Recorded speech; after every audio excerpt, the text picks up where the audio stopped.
स्वागत है आप सभी लोगों का मेरे चैनल साइंस टू टेक्नोलॉजी में। मैं अनुपम विपुल आप सभी लोगों का स्वागत करता हूं आज के शो साइंस थर्स्ट में। आज हम लोग बात करेंगे इंडिया का इंडिजिनस फास्ट ब्रीडर रिएक्टर के बारे में। तो आइए इसे समझते हैं। तो सबसे पहले समझिए हुआ क्या हुआ। ये कि ये प्लांट जो आप देख रहे हैं इसमें एक्टिवेशन हो गया है, क्रिटिकलिटी अचीव कर दिया, यानी कि रिएक्टर चालू हो गया है। तो ये इंडिया का पहला इंडिजिनसली फास्ट ब्रीडर रिएक्टर है।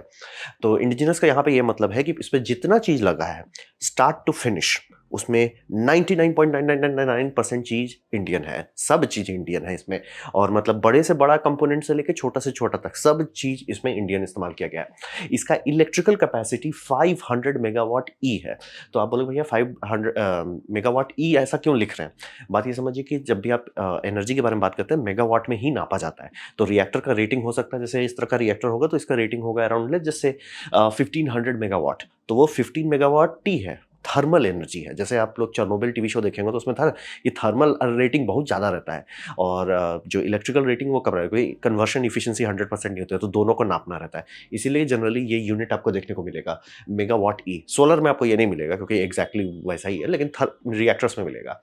तो ये करपा तमिलनाडु में बनाया गया है, चेन्नई से बगल में है। मतलब काफ़ी थोड़ा आपको ट्रैवल करना पड़ेगा। ऐसा मत सोचिए कि चेन्नई में लैंड किया बगल में है, दूर है, लेकिन आप लोग जा सकते हैं अगर जाने का मन है। फुल्ली डिजाइन कंस्ट्रक्शन हर चीज़ का जितना हो सकता है वो किया गया है। और इसमें अभी क्या यूज़ हो रहा है, अभी इसमें यूज़ हो रहा है uranium plutonium mix oxide. Fuel pellets uranium और प्लूटोनियम का मिक्स है।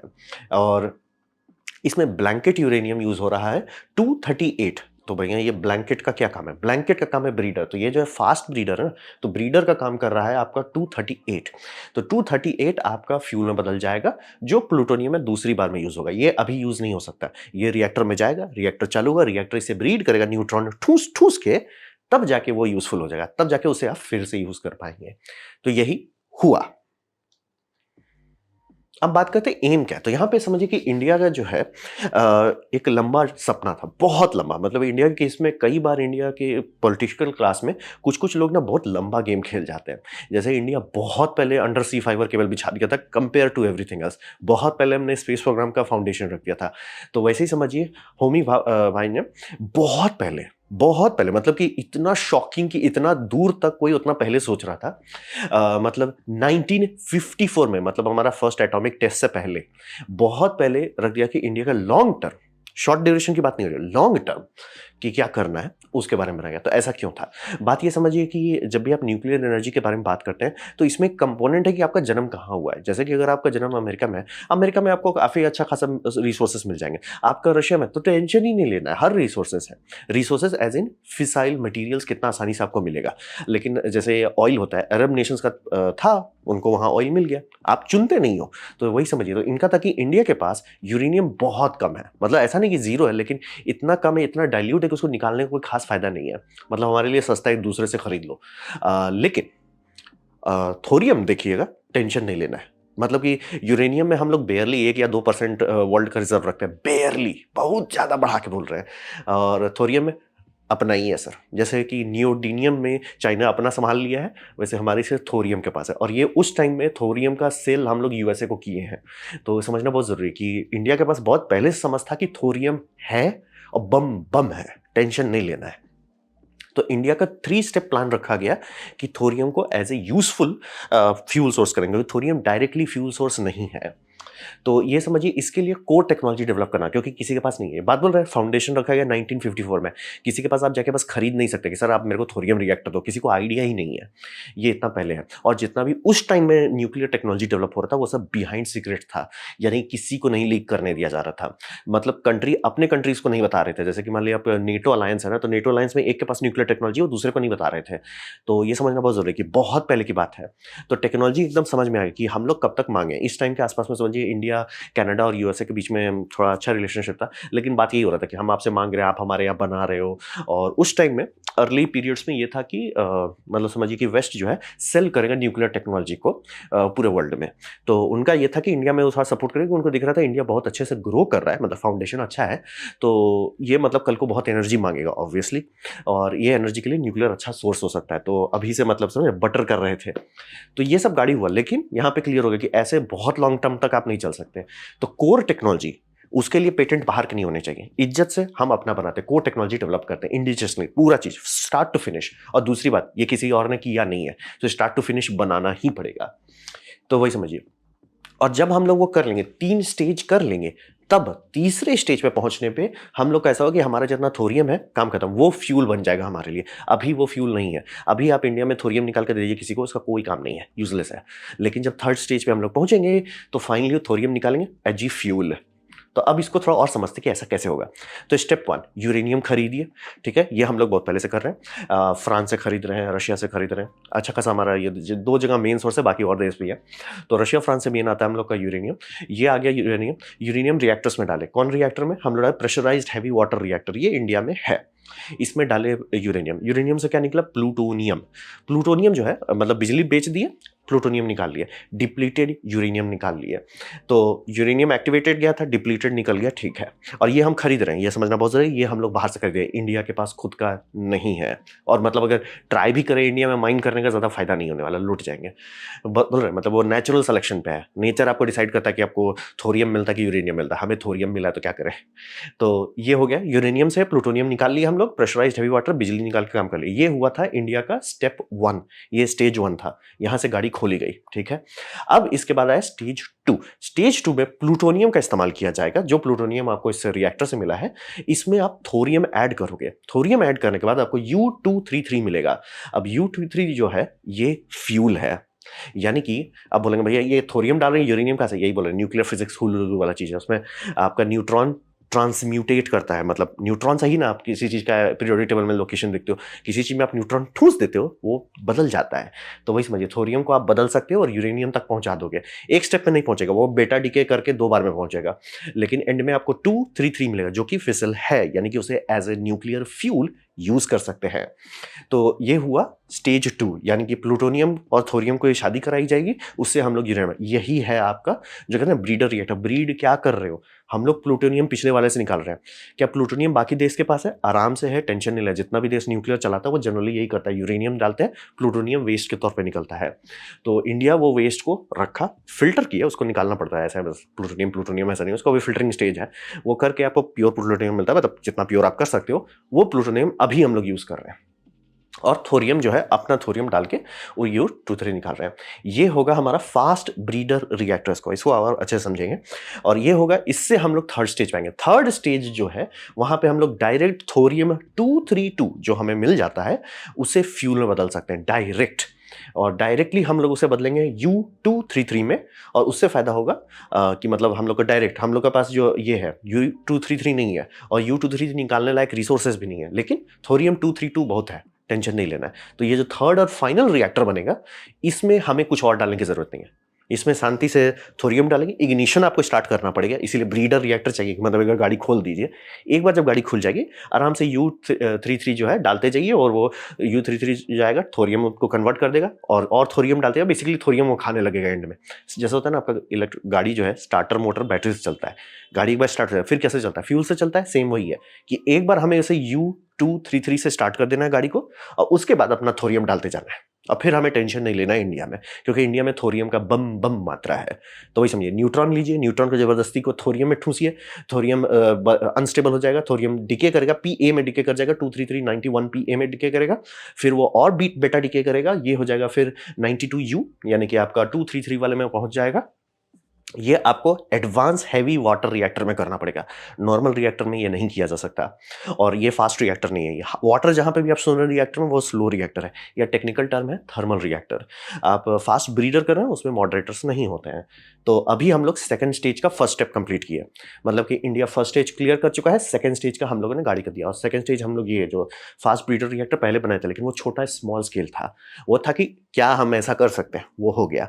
अब हुआ कि क्या हम ऐसा बना के प्लांट के तौर पे, क्योंकि यही समझ, ये हमें वो नेक्स्ट स्टेज का फ्यूल दे रहा है, कि नेक्स्ट स्टेज के लिए जितना फ्यूल चाहिए। मतलब हम लोगों ने बाकी सारे देश से सामान खरीदा, वो सामान का जो कचरा निकला, वो कचरा हमारे लिए प्रॉब्लम नहीं है, क्योंकि हम उसे पचा जा रहे हैं। ये पचा जाने के बाद जो फिर से कचरा निकलेगा, वो हमारा चला जाएगा फाइनल रिएक्टर में। और फाइनल रिएक्टर पे हम लोग सीधे थोरियम पे चलेंगे, और इससे जो वेस्ट प्रोडक्ट्स निकल रहे हैं, उसका लिस्ट कम होता है, जीरो नहीं होता है। अभी भी आप डील करो, बात करें, हैवी वाटर है हर चीज़ है इसमें, मॉडरेटर है, तो यानी बहुत चीज़ रेडियो एक्टिव बनेगा, कचरा बनेगा, लेकिन कम बनेगा। और इंडिया के लिए सबसे बड़ा बात, हमें किसी से खरीदना नहीं पड़ेगा कि मतलब कल को अगर फ्रांस और रशिया लड़ाई झगड़ा करेंगे, हमारा बैंड नहीं बजेगा कि भैया हमें दे दो, भैया हमें थोड़ा यूरेनियम भाई। फिर रशिया बोलेगा भाई भाई भाई भाई थोड़ा इधर, थोड़ा लड़ाई झगड़ा, हम लोग को टेंशन नहीं रहेगा, इसलिए भाई तुम लोग लड़ो झगड़ो, हमारे पास अपना है।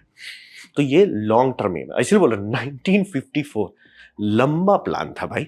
और ये बाय द वे ऐसा नहीं कि डिले हुआ है, बट उसमें तो बोलना ही नहीं है, लेकिन ये था, ये बहुत क्लियर था डे वन से कि बहुत लंबा प्रोसेस है। लेकिन हम लोग मतलब सेकेंड स्टेज का फर्स्ट स्टेप पकड़ लिए हैं।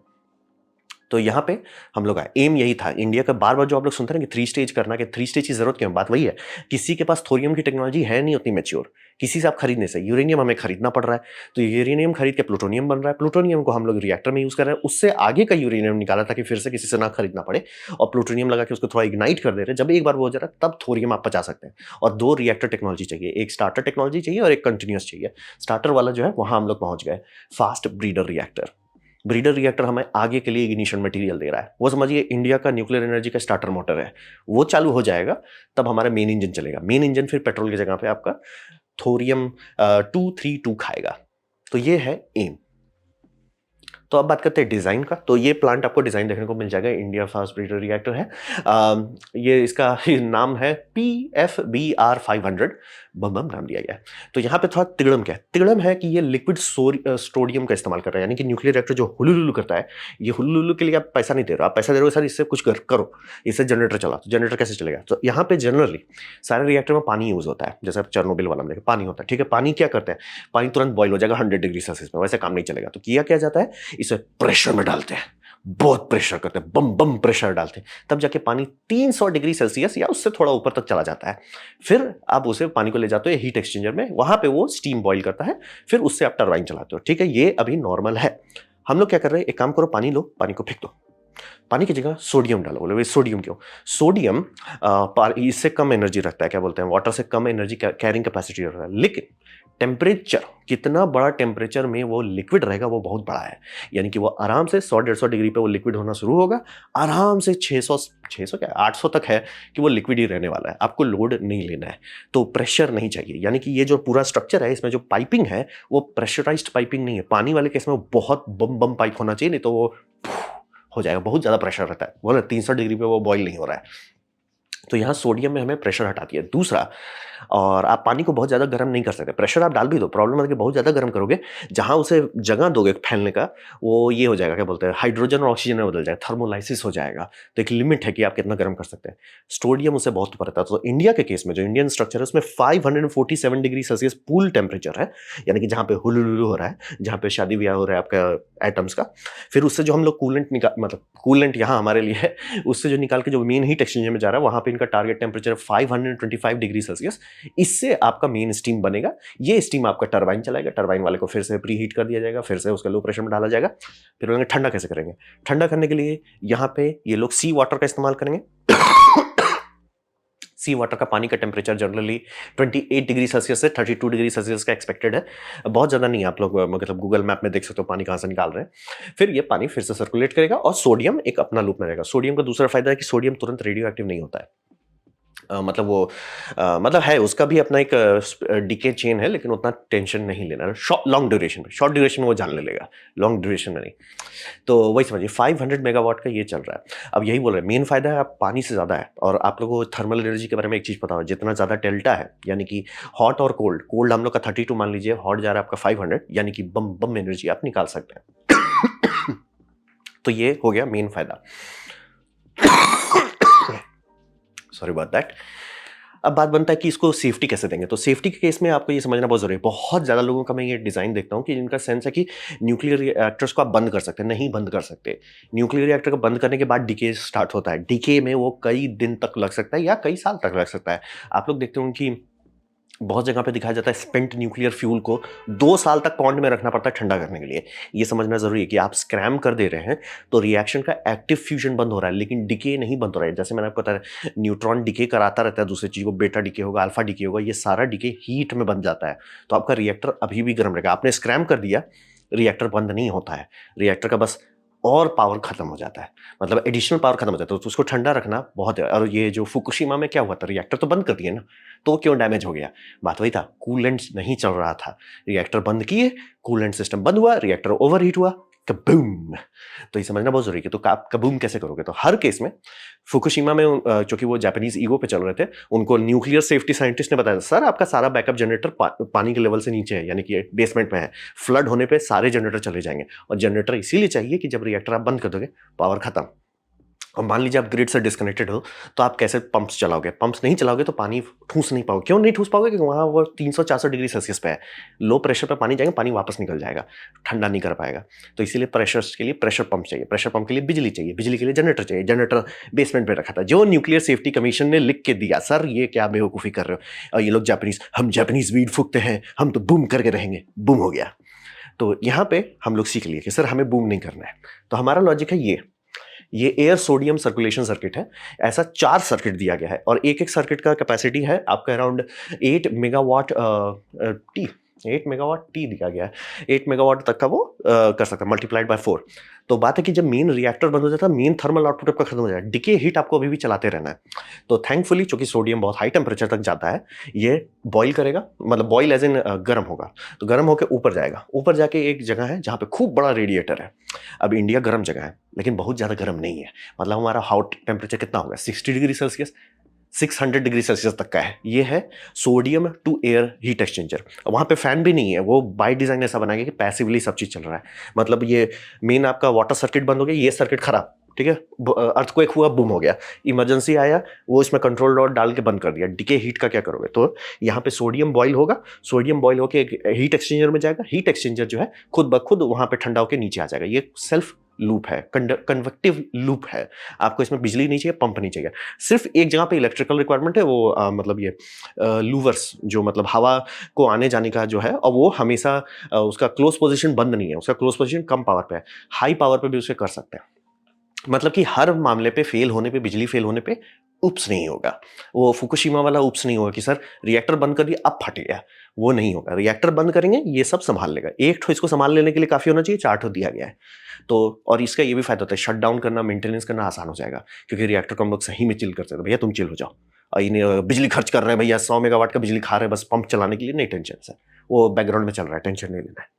तो ये ऐसे करके ये सेफ्टी सिस्टम रख रहे हैं। दूसरी बात, आप लोग वर्ड सुनते हैं फास्ट। फास्ट का क्या मतलब है?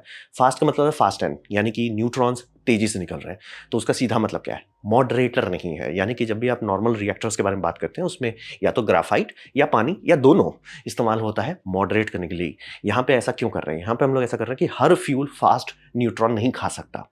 हर को आप दे दोगे फास्ट न्यूट्रॉन, बहुत सारे केस में वो सीधे आर पार निकल जाएगा, नहीं रिएक्ट करेगा। बहुत सारे केस में वो हीट करेगा, फ्यूजन नहीं करेगा। तो आपको उसे स्लो करना होता है, जो चेरनोबिल में बोलते हैं बुलेट।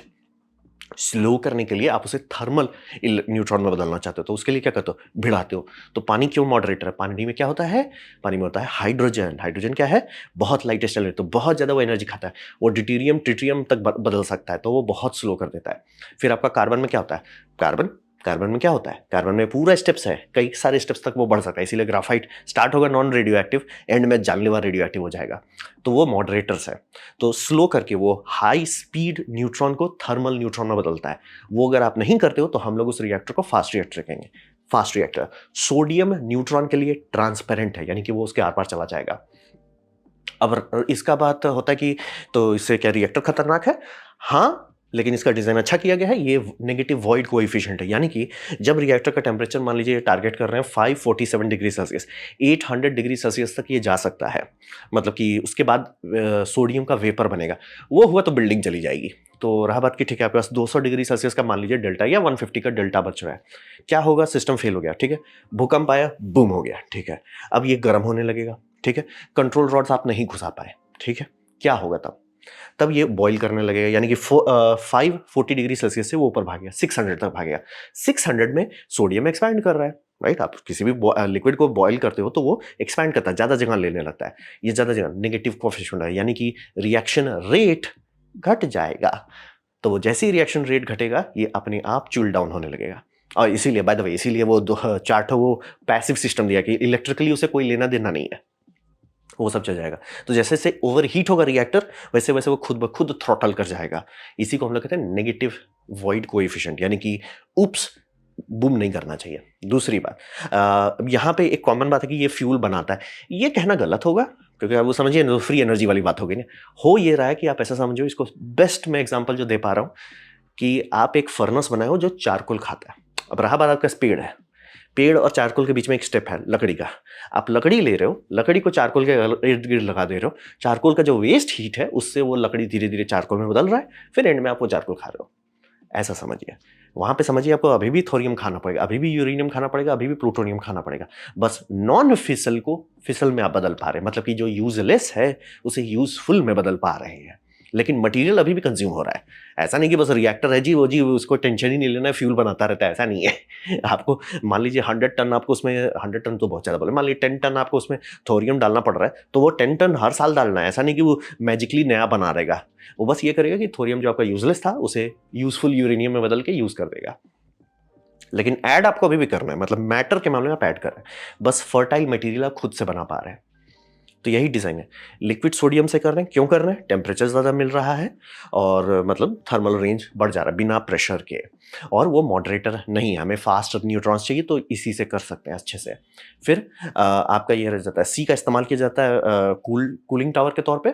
फिर हो गया पैसिव, चार्टो डाला गया है हीट रिमूवल सिस्टम, यानी कि कुछ भी हो खुद ब खुद कन्वेक्शन इसका गर्मी हटा देगा। फास्ट न्यूट्रॉन्स है, मॉडरेटर नहीं है, इसीलिए बोले सोडियम यूज़ करना था, पानी नहीं कर सकते थे, तो ये मिल गया आपका। फिर रिएक्टर में वॉइड कोएफिशिएंट नेगेटिव है, यानी कि ओवरहीट होने पे खुद ब खुद थ्रॉटल होने लगेगा। और जितना भी नॉन फिसल मटेरियल को आप डालते हैं, इसे फिसाइल मटेरियल में ये बदल देगा। इसीलिए ज़्यादा, मतलब आपको 5 किलो फिसाइल मटेरियल डालिए, 50 किलो नॉन फिसल डालिए, एंड में आपके पास 50 किलो फिसाइल मटेरियल। उतना डायरेक्टली ट्रांसलेट नहीं होता है, बट आप समझ लो कि कचरा डाल रहे हो, कचरा को यूजफुल बना दे रहा है, इसीलिए न्यूट्रॉन फास्ट चाहिए। तो ये हो गया आपका design. Cooling loops, sodium loop, water vapour loop, C2 समुद्र में पानी जगह गर्म करने का लूप, फिर आपका मेन बिजली चल जाएगा। 500 मेगावाट का टर्बो जनरेटर यहाँ पे। तो अब बात करते हैं अभी ये सब क्यों हो रहा है। तो बात समझिए कि जो दुनिया का पहला सोडियम कूल्ड रिएक्टर जो था, वो बनाया गया था यूएसए में 1951 में। और ये दूसरी बात है कि जब सब उस टाइम बनाया था तो किसी को क्यों नहीं पता, बहुत सारा चीज टॉप सीक्रेट। तो ये 1950 हुआ था, और उसके बाद भी बहुत सारे बना, फ्रांस ने बनाया, यूके ने भी हुलुलुलु किया, कनाडा भी हुलुलुलु किया, सब लोग किया। तो रहा बात कि अभी आप लोग बहुत सारे वीडियोस देखते हो जिसमें कि सोडियम रिएक्टर होगा, फ्यूचर का रिएक्टर सोडियम होगा। अगर हम लोग सोडियम 1951 में किया और दूसरे देश भी किए, तो सोडियम छोड़ा क्यों गया? 100 बात की एक बात, इसका हैसल बहुत ज़्यादा है। यानी कि सोडियम हवा में जलता है और पानी में फटता है, इसीलिए सोडियम के साथ कोई काम नहीं करना चाहता। इट्स लाइक, सर आग लग गया, अच्छा पानी डालो, भैया ऐसे कैसे काम चलेगा? तो वही समझिए, बहुत ज़्यादा तांडव है उसको मैनेज करना। मतलब आप समझिए, पानी का पूरा सिस्टम के लिए आपको 50 पार्ट्स चाहिए, सोडियम के लिए 500 पार्ट्स चाहिए होता है। तो दिक्कत, रफली ट्रांसलेट कर रहा हूँ, बहुत तांडव है। जैसे कि सबके केस में आपको नाइट्रोजन से फ्लश करना पड़ेगा, या पाउडर डाल डाल के उसे ये करना पड़ेगा, मैनेज करना पड़ेगा, तो दिक्कत बहुत ज़्यादा होता है। एग्जाम्पल के तौर पर रशिया इकलौता है जो सोडियम चलाता है, एक्सपेरिमेंट नहीं, हम चला रहे हैं। तो रशिया का जो BN600 सीरीज रिएक्टर है, यानी ये वाला सीरीज का, ये मतलब जब से चल रहा है, इसमें 27 बार लीक हुआ है, और 17 साल के अंदर, और कई बार आग भी लगा है। तो समझ लीजिए तांडव बहुत जाता है। और ये न्यूक्लियर की बात कर रहे हैं, यानी कि अगर आउट ऑफ हैंड चला जाता है, यानी कि उसका स्टाफ नहीं कंट्रोल कर पाता, मतलब सीरियस हो जाता है। तो मामला वही है कि हम लोग बहुत पहले से, सोडियम नया टेक्नोलॉजी नहीं है। मैं बहुत बार चौंक जाता हूँ, ये सोडियम टेक्नोलॉजी इस्तेमाल, सर 1950 का है। हम लोग इसलिए नहीं करते कि उसका हर कोई जो ट्राई किया है, चाहे वो फ्रांस हो, जर्मनी हो, कनाडा हो, कुछ भी हो, हर कोई घूम फिर के भैया सर इतना हैसल होगा एंड में कि वर्थ नहीं है। तो हम लोग क्यों कर रहे हैं? हम लोग रिएक्टर को बिजली के लिए नहीं कर रहे हैं, हम लोग फ्यूल निकालने के लिए कर रहे हैं। ब्रीडर रिएक्टर है वो, इसीलिए कर रहे हैं।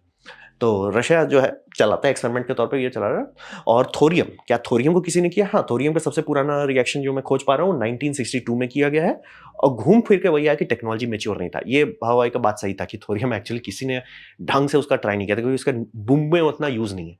अब बूम मटेरियल बनाने में उसका उतना यूज नहीं कर सकते। यूरेनियम से बहुत बूम बनता है, तो लोग बूम चाहते थे, तो बूम के पीछे पूरा पैसा खर्च किया गया, ये थोरियम डेवलप नहीं हुआ। तो थोरियम का उतना मैच्योरिटी कि सर ये रिएक्टर खरीद लीजिए, ये कैटलॉग है, इस कैटलॉग से रिएक्टर खरीद लीजिए, वो नहीं था, अभी भी नहीं है। इंडिया लिटरली कुछ साल के अंदर वर्ल्ड प्रीमियर है। और बाय द वे, थोरियम का रिएक्टर का जितना पब्लिश्ड पेपर दिखा है, इंडिया ही लीडिंग बन रहा है धीरे धीरे। कोई और देश के पास उतना एक्सपीरियंस ही नहीं, कोई उतना जरूरी नहीं है किसी के लिए। तो बोल रहे हैं आधा से ज़्यादा लोगों के पास अपना यूरेनियम सप्लाई, तो क्यों मेहनत करो? और यूरेनियम से बूम बनता है, बूम में ज़्यादा इंटरेस्ट है, मेरा बड़ा बूम है, तो वो लोग उसी पे पड़े हुए थे। तो यूरेनियम का पूरा सप्लाई चेन हमेशा थोरियम से ज़्यादा सस्ता होता है और बहुत ज़्यादा सस्ता होता है। ये एक दूसरा बात है कि इंडिया कर क्यों नहीं लेता? इसलिए सर, यूरेनियम हम लोग बाहर से खरीद रहे हैं ना, वो सस्ता है थोरियम का इतना तांडव करने से, इसीलिए कर रहे हैं। लेकिन अगर हम लोग लॉन्ग टर्म का वो प्लान बनाते हैं कि स्टेप 1 एक टेक्नोलॉजी बनाओ, स्टेप 2 दूसरी टेक्नोलॉजी बनाओ, स्टेप 3 तीसरी फाइनल टेक्नोलॉजी बनाओ, वहां तक जाना पड़ेगा, तब जाके होगा कि यूरेनियम से सस्ता थोरियम है, अभी नहीं है। तो वही समझिए कि इंडिया दशकों लगाया, बोल रहे 1950 से लगे हुए हैं इस पे, 1960, 1970, 1980, 1990, 2000, 2010, 2020, अब जाके हम लोग सेकंड स्टेज का फर्स्ट स्टेप पे पहुंचे। तो समझना बहुत जरूरी है, दशकों लगता है पाइपलाइन बनाने में इसका, और उसके बाद अभी भी मास प्रोडक्शन तो बहुत दूर है, बोल रहे वो तो थर्ड स्टेज पे स्टार्ट होगा, दिल्ली बहुत दूर है। तो वही समझिए, तो हम लोग वैसे जगह पे इंडिया के केस में बाहर से अगर आप देखते हो कि हम लोग हंग्री है, इंडिया ग्रो कर रहा है, ग्रोइंग इकोनॉमी है, स्टैग्नेंट नहीं है, अच्छा खासा चल रहा है, ग्रो कर रहे हैं, और लॉन्ग टर्म का ग्रोथ के हिसाब से हम लोग को बम बम बिजली चाहिए, तो कुछ चाहिए, तो ये जो लॉन्ग इन्वेस्टमेंट कर रहे हैं ये कल फ्रूट देगा। जैसे कि इंडिया बहुत पहले इंडियन रेलवे को इलेक्ट्रीफाई किया था, उस टाइम उसका कोई सेंस नहीं बनता, डीजल बहुत सस्ता था, लेकिन हम लोग किए थे, क्यों? क्योंकि उसका आज प्रॉफिट मिल रहा है। तो सेम लॉजिक यही है कि रशिया ट्राई किया, उसको भी उतना नहीं हुआ, इसीलिए रशिया में 2 ही 3 है, ऐसा नहीं कि हजारों बने हुए हैं सोडियम रिएक्टर्स, ऐसा नहीं है कि हजारों थोरियम रिएक्टर, क्योंकि किसी का भी प्रॉफिटेबल नहीं है। क्यों प्रॉफिटेबल नहीं? उससे बूम नहीं बनता है, और बूम बनाने में सबको पहले से होल्ड लगा हुआ था, तो उसके चलते टेक्नोलॉजी डेवलप हो गई तो मेच्योर हो गई तो सेफ हो गया। अनसेफ चीज पर कोई तुक्का क्यों मारेगा? हम लोग उस जगह पर जहाँ पे थोरियम बहुत ज्यादा है, यूरेनियम है नहीं, और हम लोग का भूख बढ़ते जा रहा है, तो हम लोग वो लंबा गैम्बल खेल रहे हैं। तो वही समझिए कि लंबा प्लान होगा तभी ऐसा हो सकता है। तो इंडिया थैंकफुली इस मामले में लंबा प्लान किया, इसीलिए ये आप लोग बार बार अब बोल रहे हैं इसका कब का, अटल बिहारी वाजपेयी से पहले रखा गया था नींव, अब जाके इसका हो रहा है काम। तो अब बात करते हैं इसके ज़रूरत के बारे में, नीड के बारे में। तो रहा बात पॉलिटिक्स, जो होता है न्यूक्लियर एनर्जी का, बहुत कॉम्प्लेक्स है, और फॉर्चुनेटली या अनफॉर्चुनेटली वो आप पे डिपेंड करता है। इंडिया के चलते न्यूक्लियर का नाम है, बोले भैया इंडिया ने ऐसा क्या कर दिया। बात है कि हम लोग के पास न्यूक्लियर रिएक्टर्स कनाडा दिया था, इज्जत से दिया था, और उससे प्लूटोनियम निकल सकता था। उसका डिज़ाइन जो ऐसा था कि उसमें आप फ्यूल रॉड्स चल रहा है, रिएक्टर चालू है, आप निकाल सकते हो, और उससे यूरेनियम को आप ये प्लूटोनियम को निकाल सकते हो, क्योंकि प्लूटोनियम ज़्यादा देर आप रख देते हो तो प्लूटोनियम ट्रांसम्यूटेट कर जाएगा, ऐसी चीज़ में बन जाएगा जो फिसल नहीं है, मतलब वो रिएक्टर से आराम से बूम बना सकते थे। हम लोग कर दिए, तो सब लोग गर्म हो गया, भाई ये क्या बात हो गया। और इसीलिए आप लोग देखते हो ना कि एडमिनिस्ट्रेशन, इंजीनियर्स को छोड़िए, साइंटिस्ट लोग को छोड़िए, एडमिनिस्ट्रेशन कभी अलाउ नहीं करता, मतलब यूएस गवर्नमेंट हो, फ्रांस हो, रशिया ही खुद क्यों ना हो, वो सब किसी को नहीं, हम इसको अफ्रीका को नहीं देंगे न्यूक्लियर, क्यों नहीं देंगे, कारण वही है, हम ही लोग के चलते नाम खराब हो गया। हम लोग न्यूक्लियर सब चीज़ सही सलामत रहा। अनफॉर्चुनेटली जब ये हुआ, क्या बोलते हैं, बांग्लादेश का सेपरेशन हो रहा था, तो उस टाइम अमेरिका को डर लग गया कि भैया चाइना कूद जाएगा। अब उनका था कि अगर चाइना कूदा तो सोवियत यूनियन कूद जाएगा, उस टाइम सोवियत यूनियन था, तो उन दोनों की लड़ाई थी, तो ये एयरक्राफ्ट कैरियर लिया, एयरक्राफ्ट कैरियर से यहाँ पे इंडिया को लग गया कि भैया, मैं भी वही सोचता वहाँ पे कि भैया ये तो परमाणु हथियार, और by the way nuclear tipped था एयरक्राफ्ट कैरियर, मतलब उसमें बम था, तब तिगड़म वही हो गया। तो रशिया का अंडरग्राउंड पॉलिटिक्स हुआ, शांत किया गया, लेकिन हम लोग का बात फिर दिमाग खराब हो गया, भाई ये क्या बात है, जब देखो तब चाइना एक बार हल्ला कर चुका था बाय द वे कि हम परमाणु फोड़ देंगे, पाकिस्तान को छोड़ो नहीं तो हम परमाणु फोड़ देंगे, इट्स लाइक एक बार डरा चुका है, दूसरी बार बड़ा आदमी आकर डरा दिया, तो फिर हम लोग को हो गया कि भाई अब तो परमाणु बनाना पड़ेगा, तो बना दिया। इसका पूरा डिटेल देखना चाहते हैं, नीचे अच्छा वीडियो लिंक कर दिया। तो लॉजिक वही है कि हम ही लोग के चलते पूरा दुनिया को, अगर न्यूक्लियर एनर्जी जाता है, बूम एनर्जी भी पहुंच जाएगा, एनर्जी इज एनर्जी, हम लोग के चलते ही जुगाड़ हमारे ही चलते ही है। तो अब रहा बात कि इंडिया को क्या फायदा होगा ये करने से। सबसे बड़ा फायदा इंडिया को, कल को अगर एक पावर बनना है कि हम हैं, अपना संभाल लेंगे, तो न्यूक्लियर नेवी चाहिए, यानी कि सबमरीन्स, एयरक्राफ्ट कैरियर। जैसे कि आप सोचोगे एयरक्राफ्ट कैरियर में मैं न्यूक्लियर डाल दूंगा, क्या होगा, आपके प्लेन्स जो हैं, जो प्लेन उसके ऊपर, वो ज़्यादा उड़ पाएंगे। मतलब ऐसा क्यों है? क्योंकि एयरक्राफ्ट कैरियर में आप इंडिया का लोग हैं, उसमें बहुत जगह फ्यूल खाता है, इंजन छोटा है, फ्यूल बहुत बड़ा है, फ्यूल टंकी बहुत बड़ी रखती है, तभी जाके 1-2 महीना वो टिक पाता है। वहीं पे आप न्यूक्लियर कर देते हो, वो सारा फ्यूल टंकी अभी भी है, बस एविएशन फ्यूल उसमें डाल दिया जाता है कि भैया आपका प्लेन्स कितने सॉर्टी कर सकते हैं, वो बढ़ जाता है। इसीलिए एयरक्राफ्ट कैरियर जब अमेरिका का चलता है, वो जाके रुक सकते हैं, हाँ जी टेंशन मत लो जी, और जी टेंशन मत लो, हमारे पास तेल है, और जी प्लेन के लिए तेल है, टेंशन नहीं लेना आपको, इसीलिए वो सुपर कैरियर के पीछे पगलाते हैं। उनका लॉजिक है 3 लड़ाई को एक साथ संभालना है, उनको चाइना से लड़ना है, उनको रशिया से लड़ना है, और अरब में कोई अगर हुलुलुलु करने लगा तो ये 3 से एक साथ लड़ा, इसीलिए 12 कैरियर है, मतलब कि एक कैरियर लड़ेगा, 6 महीने बाद दूसरे को भेजा जाएगा, 6 महीने में ऐसे ऐसे सबको साइकिल करेंगे। तो इंडिया को भी तो ऐसा करना है ना, कल को चाइना हुलुलुलु करे या पाकिस्तान हुलुलुलु करे, तो हम लोग के पास होना चाहिए ना भाई, हम लोग सर संभाल लेंगे। तो उसके लिए परमाणु चाहिए, नहीं तो फ्यूल आप कैरी ही नहीं कर सकते। और by the way aircraft carrier का पास इतना पावर होता है न्यूक्लियर वालों में कि वो एक छोटा शहर का पानी फिल्टर कर सकता है, डिसैलिनेशन करके। बड़ा होता है ना, तो इंडिया को चाहिए बड़ा नेवी। इसीलिए बोल रहे हैं परमाणु वेपन्स में बनाना है, बनाइए, कोई टेंशन नहीं, क्योंकि बजट नहीं देना है। लेकिन जितना भी प्लांट्स हुए हैं सब ले डूबे हैं, चाहे वो फ्रांस में लीजिए, जर्मनी में तो बंदी करके छोड़ दिया एंड में। सबका घूम फिर के वही आता है कि सपना बहुत दिखाए जाते हैं, और इंडिया का मैं इसीलिए दाम नहीं बता रहा हूँ। दाम और टाइम और डेडलाइन ये सब नहीं बता रहा हूँ, बताऊंगा आपका 5 मिनट में भरोसा उठ जाएगा। तो वही बोल रहे कि एज ए न्यूक्लियर नेवी, कि कल को इंडिया के पास एक न्यूक्लियर पावर्ड नेवी हो, उसके लिए ये चाहिए। लेकिन क्या इससे देश का भविष्य हो सकता है बिजली के तौर पे? नहीं। वो जितना, वो बहुत डूबियस है वो क्लेम, अब सब देश समझ गया धीरे धीरे करके, और मैं इसको कल के वीडियो में और डिटेल से बताऊंगा कि वही समझिए कि क्योंकि न्यूक्लियर ना तो सस्ता है ना तो अबंडेंट है।